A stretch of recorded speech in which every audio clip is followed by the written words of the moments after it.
Hi, this is Brianne, the children's librarian at the Randolph Public Library, and I hope you've watched my other story times and crafts on St. Patrick's Day and Easter.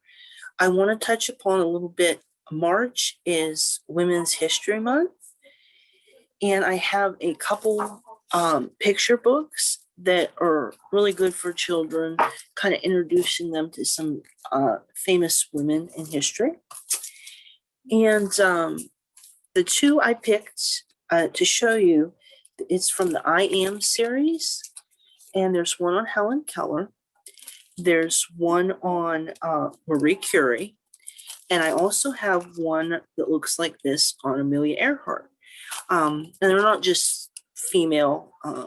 There's male figures from all different aspects of history and backgrounds. But because it's women's history, I'm going to read you one about a female character or person in history. And this is I Am Marie Curie, and she was a Polish scientist that lived in France, and she's one of my favorites. Well, they're all my favorites, Amelia Earhart as well. But I don't have a craft with this one, but I'm going to go ahead and read you I Am Marie Curie. I am Marie Curie. When I was 4 years old in Poland, this was one of my favorite treasures, my dad's glass cabinet. It's the glass cabinet filled with scientific instruments. I used to stare at it, wondering about each item. Physics. I didn't know what the words meant, but I never forgot them. Physics apparatus. As a science teacher, my father needed these tools, but the Russian government soon shut down laboratory classes in our schools. They didn't want Polish kids to learn about science. They thought education would be dangerous, that it would make us powerful.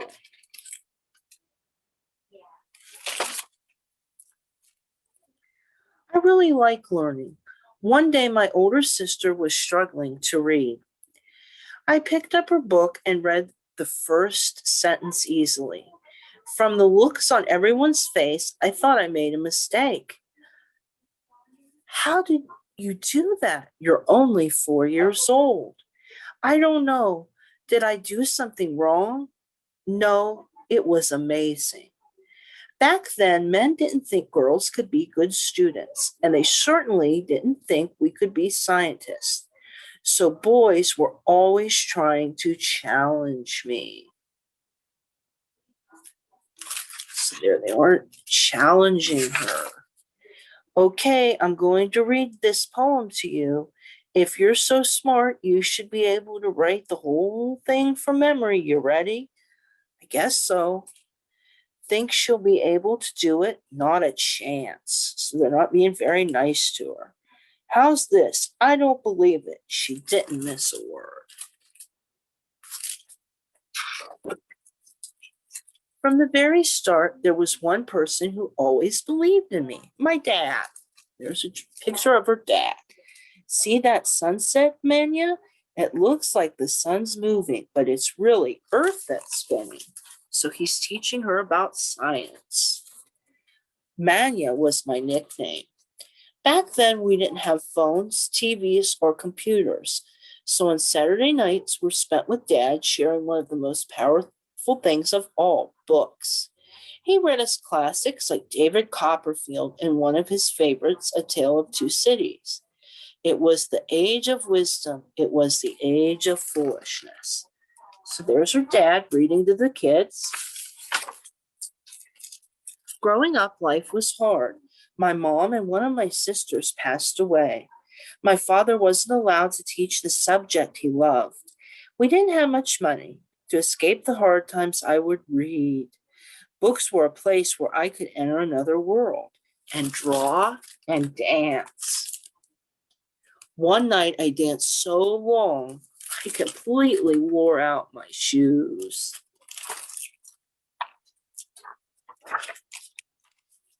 At 15, I graduated from high school early. I won the gold medal for being first in my class. By 16, I knew I wanted to make an impact on this world. I even knew how. I wanted to be a scientist. There was only one problem. What do you think the problem is? Where I lived, the university didn't accept women. I'm sorry, no girls allowed. That's not fair. They wouldn't let me in, but I had my own ideas.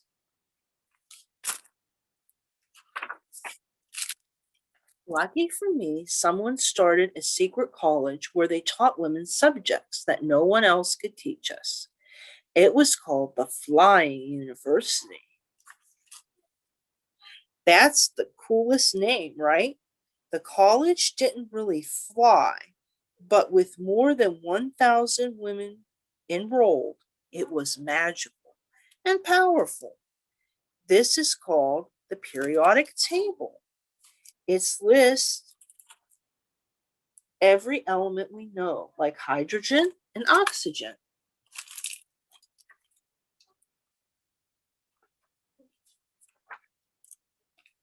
Eventually, my sister Branya and I made a plan. Here they are making their plan. We would save enough money to go to the Sorbonne in France, one of the most famous universities in the world. But we didn't have enough money for both of us. You go first, then I'll follow. You sure you'll be okay? Don't worry, I'll never stop learning. Every day I was so determined to become a scientist. I'd wake up at 6 a.m. and read books in 3 different languages on physics and anatomy. Then I do the math problems my dad would send for me to solve. Dad, please send more math problems.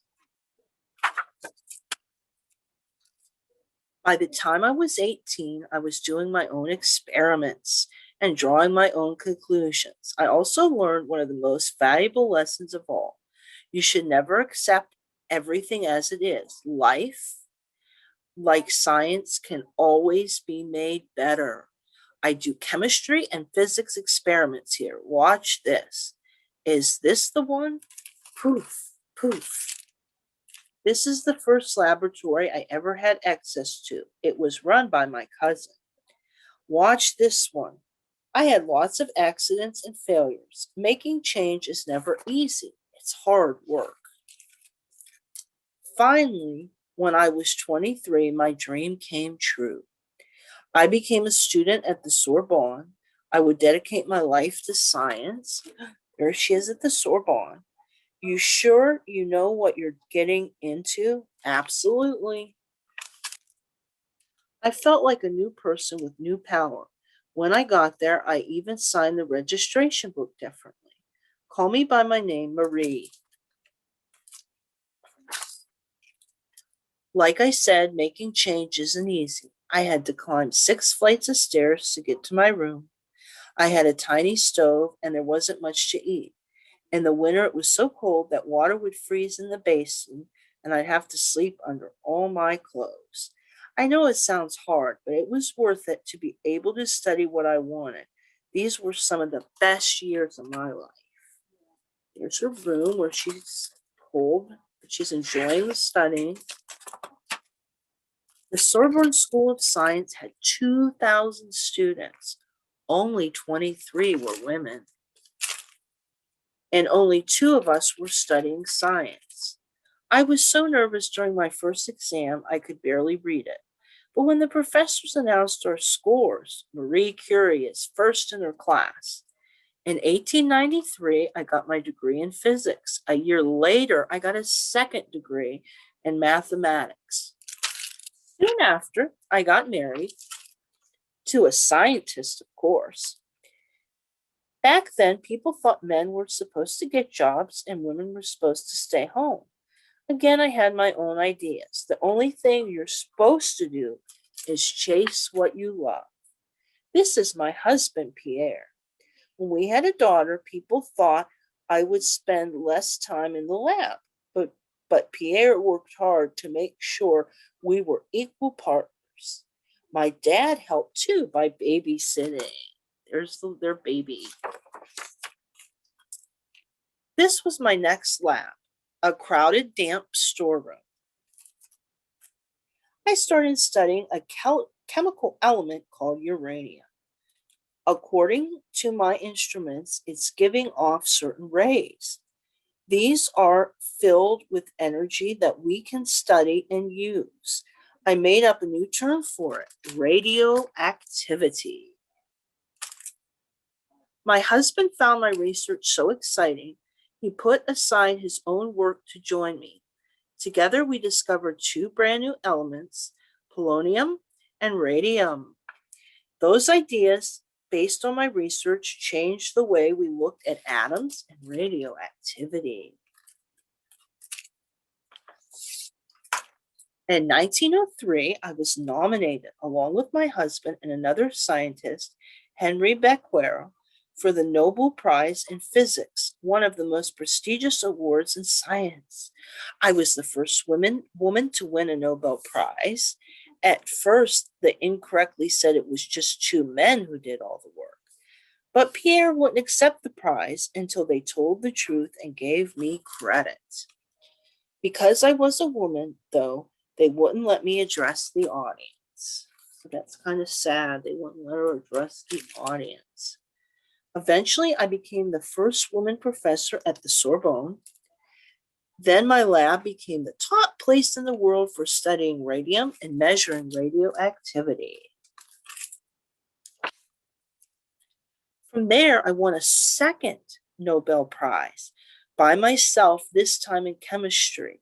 I was the first person to ever receive Nobel Prizes in two fields. She's an inspiration. Then I invented mobile X-ray units to help treat soldiers during World War I.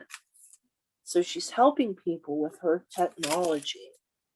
In the United States, I even got invited to the White House, where President Harding presented me with 1 gram of radium in a locked box. It was worth more than $100,000. A gift from the women in America who collected the money so I could continue my groundbreaking work.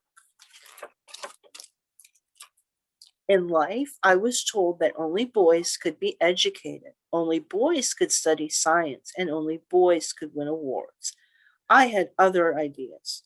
Don't let anyone limit what you can achieve. It's easy to follow the crowd and do what's been done before, but you have to risk failure. That's how you learn. Education is like a magic key. It unlocks knowledge. And that knowledge, you have power.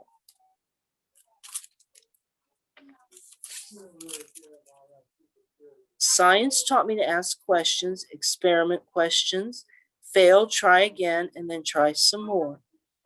You won't always have the answers you expect, and that's okay. You will find the new information, new questions, and new possibilities.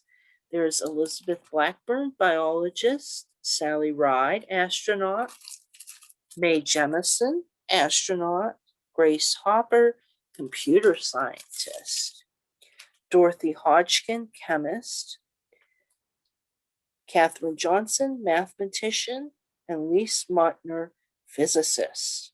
I am Marie Curie. I know the power of discovery. And here's some really neat pictures. That's the real Marie Curie. And there's our little cartoon version. Nothing in life is to be feared. It's only to be understood. That's one of her quotes. And this is her with her husband, Pierre. There she is teaching. There she is in her lab. And there's a picture with her and her siblings.